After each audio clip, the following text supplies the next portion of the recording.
तो नमस्कार दोस्तों, कैसे हैं आप सब। Welcome back to the fundamental series. और चीज़ों को थोड़ा फास्ट लेने का समय आ गया है बिल्कुल। तो स्टार्ट करते हैं बेसिक्स ऑफ जावा। तो चलिए करिए लाइक सब्सक्राइब शेयर, तो करा जाए स्टार्ट। प्रोग्राम कंपाइल कैसे करते हैं वो मैं आपको दिखा देता हूँ। बाकी पहले थोड़े लैंग्वेज के बेसिक्स देखेंगे, उसके बाद एक्स्ट्रा चीज़ें। तो अभी ये मैंने यहाँ पे खोल लिया है कमांड प्रॉम्प्ट। बड़ा कर लेना थोड़ा इसको, ऐसे अब दिख रहा होगा अच्छे से। तो अभी मैं करूँगा dir। अगर आप अपना लिनक्स या मैक वगैरह यूज़ करें, आप ls यूज़ करिएगा तो आपको दिख जाएगा कि आपके डायरेक्टरी में क्या क्या है। तो यहाँ पे मेरे पास एक a.java फाइल है, a.class। तो ये जावा को कंपाइल करके जो बाइट कोड बनता है उसकी फाइल होती है। फिलहाल ये a.class जिसको उड़ा देते हैं। तो मैंने डिलीट करके फिर से देखिए यहाँ पे डिलीट हो गई फाइल। अच्छा, जावा का प्रोग्राम कंपाइल करने के लिए आपको चाहिए होगा JDK। तो वैसे गूगल पे जाना है और लिखना है JDK डाउनलोड, ऐसे लिख देना भाई। ये आपका आएगा oracle.com का। ओरेकल ने सन माइक्रो सिस्टम्स को खरीद लिया था। सन माइक्रो सिस्टम्स वालों ने जावा बनाई थी 1992 में।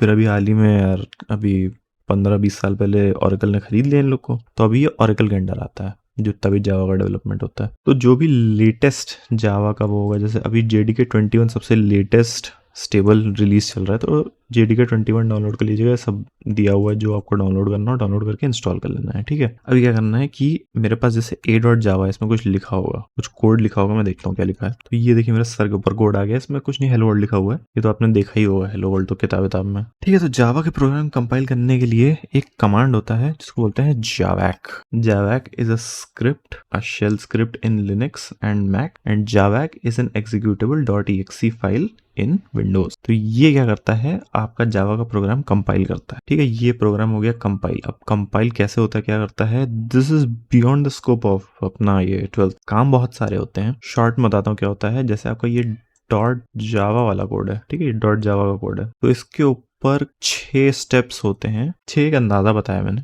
जैसे कोई भी लैंग्वेज हो, .c, .go, .c#, .c++, rust का फाइल हो, कुछ भी हो, 5 से 6 स्टेप्स होते हैं हर लैंग्वेज में। तो पहले लेक्सिकल एनालिसिस होती है, सिंटैक्स एनालिसिस होती है, सिमेंटिक एनालिसिस होती है, बहुत सारे एनालिसिस होती है। लास्ट में एक चीज बनती है जिसको बोलते हैं AST। ऐसा कुछ जानने की अभी इस पॉइंट पे जरूरत नहीं है। AST समझ लीजिए एक तरीके का कोड होता है, एक तरीके का स्ट्रक्चर होता है।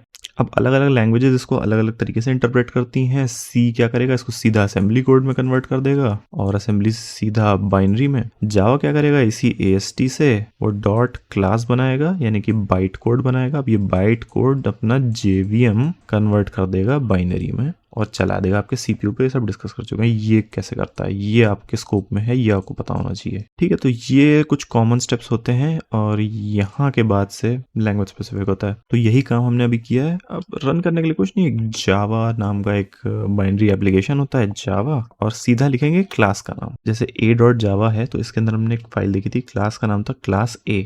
तो जावा A लिख दिया तो ये चल जाएगा, हेलो वर्ल्ड आ जाएगा। ठीक है, ये था अपना कंपाइलेशन। अभी इसमें ये compile time error, run time error, exception try किया, थ्रोज फाइनली सब बाद में बात करेंगे। फिलहाल आते हैं अपना primitive wrapper types and casting के ऊपर, वेरिएबल एक्सप्रेशन। तो सबकी एक एक करके बात करेंगे। ठीक है, ये अपना हेलो वर्ल्ड, इसको चला के देखते हैं क्या हुआ। हेलो वर्ल्ड आ गया। ठीक है, बहुत अच्छा, बहुत बढ़िया। अब एक एक करके बात करेंगे प्रिमिटिव वैल्यूज एंड टाइप्स की। जावा में 8 तरीके की प्रिमिटिव टाइप्स होती हैं। प्रिमिटिव टाइप्स मतलब कि ये जो होते हैं ये ऑब्जेक्ट्स नहीं होते हैं। जावा में हर चीज ऑब्जेक्ट होती है, बट ये जो प्रिमिटिव टाइप्स होते हैं, दीज आर नॉट ऑब्जेक्ट्स। इनको भी 3 अलग कैटेगरी में बांट सकते हैं। किस तरीके से, C byte, int, short, long, float, double.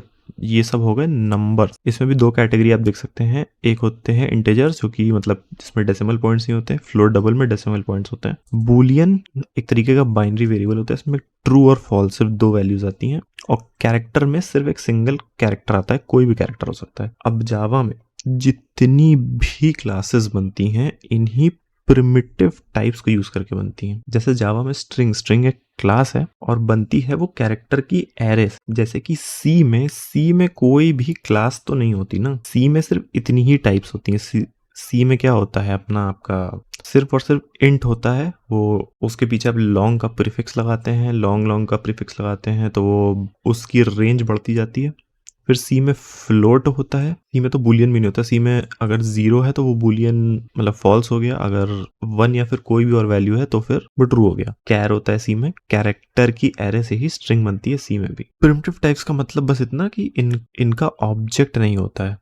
यहाँ पे हम रैपर क्लासेस देख रहे हैं ना। रैपर क्लासेस का मतलब ही ये हुआ कि बाइट क्लास है वो प्रिमिटिव बाइट का यूज करेगी। हम एक्चुअली में बाइट क्लास बना के बिना बाइट का प्रिमिटिव यूज किए नहीं वो काम कर सकते। तो इतने प्रिमिटिव्स होने जरूरी हैं। फॉर एग्जांपल अगर मेरे पास byte num is equals to 2 है तो उसकी एक बाइट की रैपर क्लास होगी इज इक्वल्स टू, इसको भी मैं 2 लिख सकता हूँ। अच्छा, क्लास में डायरेक्टली वैल्यूज असाइन नहीं होती, लेकिन ये जो रैपर क्लासेस होती है इनमें कर सकते हैं। जैसे कि अगर मेरे पास कैर सी है इक्वल्स टू ए मैंने लिख लिया, और सिमिलरली कैरेक्टर डब्ल्यू सी में मैं ए असाइन कर सकता हूँ। ये सिर्फ और सिर्फ प्रिमिटिव टाइप्स के रैपर क्लासेस के लिए होता है। बाकी अगर मैं कोई क्लास बना दूं क्लास जे, इसके अंदर क्या इंट एक्स एक वैल्यू है कुछ है, तो अभी मैं जे का कोई वेरिएबल बना के इसमें डायरेक्टली 1 नहीं पुट कर सकता, ये गलत हो जाएगा।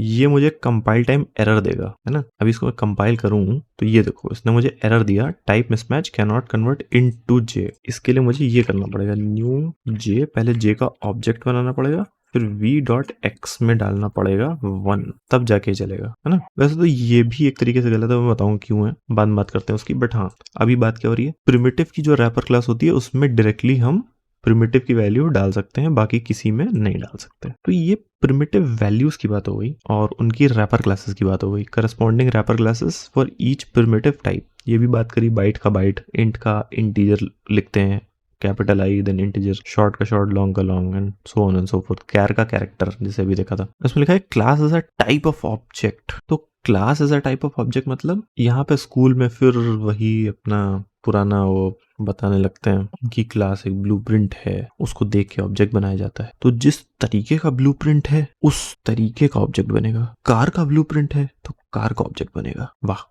क्या बात है। Class as a type of object, इसमें इतना कॉम्प्लिकेट करने की जरूरत नहीं, सिंपल सा इतना मतलब है कि जैसे बाइट क्लास का ये ऑब्जेक्ट है, मैं अगर ऐसे लिखूं न्यू बाइट और यहाँ पे मैं 2 लिख दूं, ठीक है, तो ये जो w है मैं इसको num1 लिख देता हूँ। समझ लीजिए ये नंबर है और ये नंबर है, सेम चीज है। तो class as a type of object मतलब कि ये जो ऑब्जेक्ट नम है या फिर वेरिएबल है, इसका टाइप क्या है, बाइट है। उसी तरीके से ये जो नम है इसका भी टाइप बाइट है। अभी यहाँ पे मैंने जे लिखा है, तो अगर मैं जे ऑब्जेक्ट इक्वल्स टू न्यू जे अगर मैं ऐसा करता हूँ तो ये जो ऑब्जेक्ट है इसका टाइप क्या है, ये क्लास टाइप है इसका। बस इतनी सी बात होती है। जावा में जो ऑब्जेक्ट्स होते हैं ना, they have associated attributes and associated behaviours. इस ऑब्जेक्ट के साथ कौन से बिहेवियर्स और वैल्यूज एसोसिएटेड हैं वो ये क्लास बताता है। बस इतनी सी बात होती है, बेफालतू कहानी के चक्कर में नहीं पड़ना है। Class as a mechanism for user defined types, मतलब कि जैसे इंट है, फ्लोट है, अगर मुझे खुद का कोई टाइप बनाना है, जैसे कि मुझे कोई ऑब्जेक्ट बनाना है जिसका मुझे बिहेवियर और एट्रीब्यूट्स डिफाइन करना है, तो मैं क्लास में डिफाइन करके उसके ऑब्जेक्ट्स बना दूंगा। Class as a mechanism for user defined types का बस इतना मतलब होता है कि I can define a class by myself. A user जो कि प्रोग्राम लिख रहा है, the user can define a class which has associated behaviours and attributes. बस changing types to the user defined casting and automatic type conversion for some primitive types. अच्छा, इस point के लिए एक एग्जांपल देता हूँ। अच्छा, जैसे कि हम बाइट को इस तरीके से भी लिख सकते हैं, इस तरीके से भी लिख सकते हैं, और इस तरीके से भी लिख सकते हैं। ये सारे सब सही हैं, सब में 2 बाइट वैल्यू आई हुई है। तो इस चीज को बोलते हैं ऑटोमेटिक टाइप कोवर्शन या फिर ऑटो बॉक्सिंग। ऐसा कहा जाता है कि ये जो क्लास एक डिब्बा है, इसके अंदर हमने प्रिमिटिव डाल दिया, बॉक्सिंग कर दी, बॉक्स में डाल दिया, ऑटो बॉक्सिंग, ऑटोमेटिकली डाल दिया। इस तरीके से कुछ करने की जरूरत नहीं पड़ी। बट अगर किसी इंट को हमें जे में कास्ट करना है, आपने देखा था ना कि जे में वो नहीं हो पा रहा था, जैसे कि जे का हमने ऐसे ऑब्जेक्ट बनाया, वो तो ठीक है, बट अगर हमने कुछ ऐसे किया कि जे ऑब्जेक्ट इज इक्वल्स टू 10, तो ये कंपाइलर एरर देगा। तो इसमें जो यूजर डिफाइंड कास्टिंग बोली गई है उसका मतलब बस इतना ही है कि एक सिमिलर टाइप या फिर एक सिमिलर क्लास के वेरिएबल को दूसरे सिमिलर क्लास के वेरिएबल में कन्वर्ट करना। और इन केस यूर वंडरिंग मेरे कपड़ा कैसे चेंज हुआ है, तो भाई इसके आगे का जो हिस्सा था रिकॉर्डिंग का वो पता नहीं कैसे तो डिलीट हो गया। बहुत बढ़िया एक्सप्लेन किया था उसमें मैंने, पर चलो आगे चलते हैं। इसमें 2 चीज़ होती हैं। पहली चीज़ तो प्रिमिटिव्स को कास्ट करने की। तो as you can see here हमने ये अपना बाइट जो प्रिमिटिव है उसको एक क्लास में कास्ट किया है, बाइट क्लास में, ठीक है। तो एक चीज होती है। दूसरी चीज ये होती है कि जैसे मेरे पास कोई इंट वेरिएबल है, int x is equal to 10, और मेरे पास कोई डबल का कोई वेरिएबल है पी, ठीक है। तो इसको हम कुछ इस तरीके से कास्ट कर सकते हैं, डबल एक्स ब्रैकेट्स में टाइप दे देने का मतलब कि मैं इस वेरिएबल को इस टाइप में कास्ट करना चाहता हूँ, ठीक है। तो ये टाइप कास्टिंग हो गई। अभी नेचुरली डबल की रेंज इंट से बहुत ज्यादा होती है। डबल में 10⁻306 यहाँ तक के नंबर आते हैं, इंटीजर में केवल 10⁸ तक ऑलमोस्ट। तो ये वाली तो चल जाती है। कभी कभी क्या होता है, डाउन कास्टिंग करनी पड़ती है। जैसे कि मेरे पास इंट y वेरिएबल है, तो int y equals to int p, मतलब कि ये जो डबल है मैं इसको इंट में कास्ट कर रहा हूँ। अभी जैसे इसकी कुछ वैल्यू होती अपनी 10.000 समथिंग होती, तो अभी ये वापस से 10 हो जाएगा। बट अगर इसमें कोई बहुत बड़ी वैल्यू होती, जैसे 10⁻76 ऐसे कुछ वैल्यू होती, तो ये डाउनकास्ट करते समय एक प्रॉब्लम क्रिएट करता है। सबसे पहले तो मैं इसको चला के आपको दिखाता हूँ। तो you see the value is 2 point something something into 10⁻39, but cast हो गया हमारे पास 2⁻31 आया, 2⁻31 - 1, क्योंकि that is the maximum value an integer can hold. तो इसमें मैं कुछ और एक्सपेक्ट कर रहा था। I think over the years Java का जो कंपाइलर है इट हैज इवॉल्व्ड एंड मतलब काफी चेंजेस हुए हैं, because in older versions of Java like Java 5, Java 6, if you type cast it, वो कुछ और ही आपको रिजल्ट देता। कभी अगर समय मिले तो डाउनलोड करना और देखना, मतलब बहुत सारे डिफरेंसेस हैं नए जावा कंपाइलर में, पुराने जावा कंपाइलर में, बहुत इंप्रूवमेंट्स हुए हैं। अभी इसमें यूजर डिफाइंड कास्टिंग लिखा हुआ है, तो हाँ, you can not just cast integers like different kind of types into different kind of types. मुझे अगर इंटीजर को अपने एक टाइप में कन्वर्ट करना है तो इस तरीके से नहीं होगा। मुझे कुछ यहाँ पे ऐसा फंक्शन बनाना पड़ेगा, void cast int, इसमें मैं इंटीजर वैल्यू लूंगा और यहाँ पे मैं x इक्वल्स टू आई यहाँ पे डाल दूंगा, इक्वल्स टू न्यू j, उसके बाद obj.cast_int num या फिर 10 जो भी है। ठीक है, तो कुछ इस तरीके से मुझे करना पड़ेगा। अब फॉर एग्जांपल मेरे पास खुद की ही दो टाइप्स है, जैसे क्लास j हो गई, उसके बाद मैंने क्लास k बनाई जो कि एक्सटेंड करती है j को। तो now I could cast j into k and k into j। अगर मैं j को k में कास्ट कर रहा हूँ, लाइक फॉर एग्जांपल मैं यहाँ कुछ ऐसा लिखता कि k x is equals to k of object, मतलब कि मैंने इस ऑब्जेक्ट को k टाइप में कास्ट कर दिया, then there is no problem because ये अप कास्टिंग हुई। फिलहाल अगर मैं उल्टा लिखता jl is equals to j of x, यानी कि मैं एक सुपर क्लास को एक सब क्लास में कास्ट कर रहा हूँ, तो ये डाउन कास्टिंग हुई। इसमें थोड़ा दिक्कतें आती हैं, ये सब चीजें अभी नहीं, जब इनहेरिटेंस वगैरह पढ़ेंगे तो ये बहुत अच्छे से देख लेंगे। अभी के लिए आप कास्टिंग समझिए कि कास्टिंग में देखिए प्रिमिटिव्स में कास्टिंग हो गई, फिर यूजर डिफाइंड टाइप्स में अप कास्टिंग डाउन कास्टिंग हो गई, बस इतना समझना है। अभी ये सुपर क्लास सब क्लास ये सब बाद में देखेंगे क्या होता है। ठीक है, तो अभी let's get this out of the way. ठीक है, तो ये primitive values types and casting का मामला तो खत्म हो गया। तो सबसे पहले variables as name for values, इसका सिंपल सा मतलब, आज व्हाइट बोर्ड नहीं आज पेंट खोलूंगा मैं। तो variables as name for values, तो अभी जैसे अपना कंप्यूटर है ना, कंप्यूटर में सीपीयू होता है और एक रैम होती है ना, और भी काफी सारी चीजें होती हैं। फिर ये कनेक्टेड होता है मॉनिटर से, कीबोर्ड होता है, माउस होता है, ऐसे चलाते हैं कंप्यूटर, है ना। तो अभी variables as name for values ये लिखा था ना, नेम फॉर वैल्यूज, इसका मतलब क्या हुआ? अभी जैसे हमने कोड लिखा बाइट num इक्वल्स टू 2, तो ये वेरिएबल क्रिएट हो गया। अच्छा, इन सब चीजों की बात मैंने अपना ये सी लैंग्वेज वाले में बहुत डिटेल अभी उतनी डिटेल में नहीं जाएंगे। आपको बहुत डिटेल देखनी है तो ये वीडियो देखिए, बहुत इंफॉर्मेटिव है, मजा आ जाएगा। बट फिलहाल के लिए अभी इतना बता रहा हूँ कि जैसे हमने num इक्वल्स टू 2 लिखा, और अभी मान लीजिए बाद में हमें वो वेरिएबल कहीं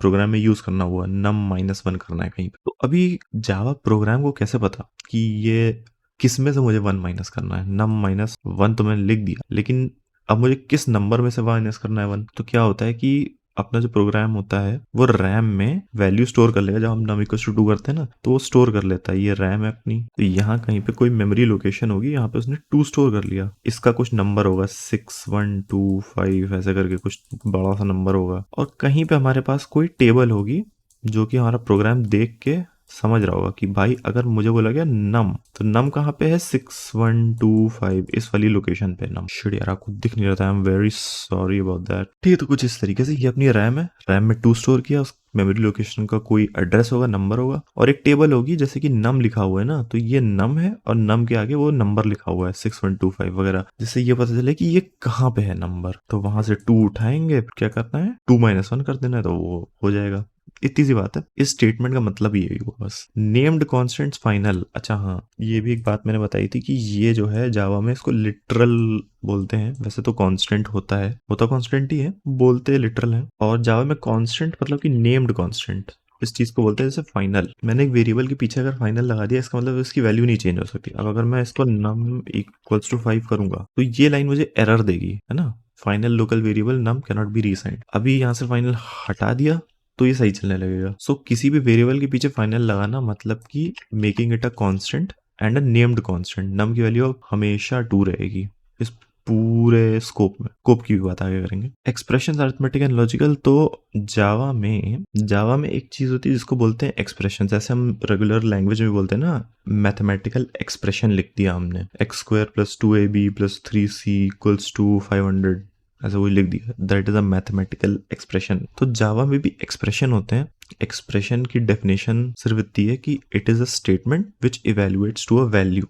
एक्सप्रेशन इवेल्युएट होकर एक वैल्यू देगा। अब फॉर एग्जांपल मेरे पास एक एक्सप्रेशन है 2 × 2 + 9, तो जब ये इवेल्युएट होगा तो ये मुझे 4 + 9 13 ये वैल्यू देगा। नम की वैल्यू 13 हो जाएगी। ठीक है, इतनी सी बात है। अब इसने बोला दो तरीके के एक्सप्रेशन होते हैं, एक अरिथमेटिक एक लॉजिकल। तो ये तो अरिथमेटिक था क्योंकि इसमें मुझे एक न्यूमेरिकल वैल्यू मिली, इंट, बाइट, फ्लोट, डबल, इस तरीके की वैल्यू मिली। क्योंकि ये देखिए, ये हमने देखा था ना, ये कुछ 6 तरीके के हमने अलग क्लब कर दिए थे नंबर्स के अंडर, बूलियन अलग, कैरेक्टर अलग। तो जो अरिथमेटिक वाले होते हैं वो इन 6 टाइप की वैल्यूज में आपका आंसर देते हैं, वैल्यू देते हैं, अरिथमेटिक एक्सप्रेशंस। लॉजिकल एक्सप्रेशंस जो होते हैं वो वैल्यू देते हैं बूलियन इवेल्युएट होने के बाद। लेट्स से मैंने कुछ लिखा, इफ नम ग्रेटर देन 13 या 12, तो अब ये ट्रू होगा तो ये ट्रू वैल्यू देगा क्योंकि नम की वैल्यू क्या 13 और 12 से बड़ी है, तो ये ट्रू देगा। अभी अगर मैं कुछ ऐसा लिखूं, num greater than 12 and num less than 18, तो ये भी ट्रू देगा बिकॉज दोनों चीजें ट्रू हैं। तो ये लॉजिकल एक्सप्रेशन होता है। दिस मीन्स कि ये इवेल्युएट होके मुझे बूलियन वैल्यू देगा, ट्रू या फॉल्स। ठीक है,